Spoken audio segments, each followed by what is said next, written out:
లోక్సభ ఎన్నికల తేదీలను ఎన్నికల సంఘం ఫిబ్రవరి చివరి వారంలో ప్రకటిస్తుందని విశ్వసనీయ వర్గాలు తెలిపాయి. నోటిఫికేషన్ వరకు వెయిట్ చేయకుండా చంద్రబాబు ధర్మ పోరాటాలు జన్మభూమి పేరుతో ఇప్పటికే నియోజకవర్గాల్లో ప్రచారాలు చేస్తున్నారు. తెలుగు తమ్ముళ్లు కూడా ప్రచారాలు మొదలుపెట్టారు.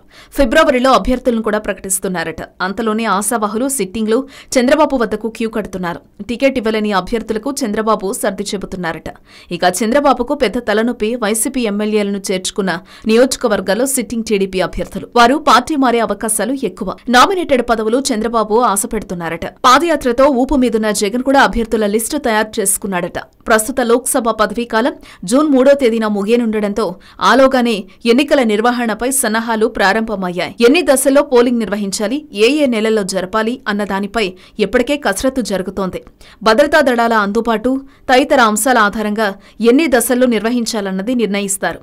సంప్రదాయాన్ని అనుసరించి లోక్సభ ఎన్నికలతో పాటు కాలపరిమితి ముగియనున్న ఆంధ్రప్రదేశ్, ఒడిశా, సిక్కిం, అరుణాచల్ ప్రదేశ్ అసెంబ్లీ ఎన్నికలు కూడా జరిపే అవకాశం ఉంది. రద్దయిన జమ్మూ కశ్మీర్ అసెంబ్లీకి కూడా లోక్సభతో పాటే ఎన్నికలు నిర్వహించే అవకాశాలను పరిశీలించవచ్చు. సంక్లిష్టమైన శాంతి భద్రతల పరిస్థితి దృష్ట్యా అక్కడ కాస్త ముందుగానే అసెంబ్లీ ఎన్నికలు జరిపే అవకాశాలు కూడా లేకపోలేదు.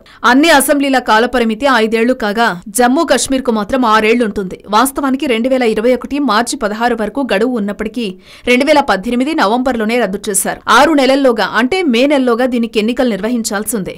ఈ విషయాన్ని ఎన్నికల సంఘం అధికార ప్రతినిధి వద్ద ప్రస్తావించగా ఎన్నికల తేదీలను ఎప్పుడు వెల్లడించాలన్న దానిపై ఇంకా నిర్ణయం తీసుకోలేదని తెలిపారు. హలో, మిమ్మల్నే యోయో టీవీ యాప్ డౌన్లోడ్ చేసుకున్నారా?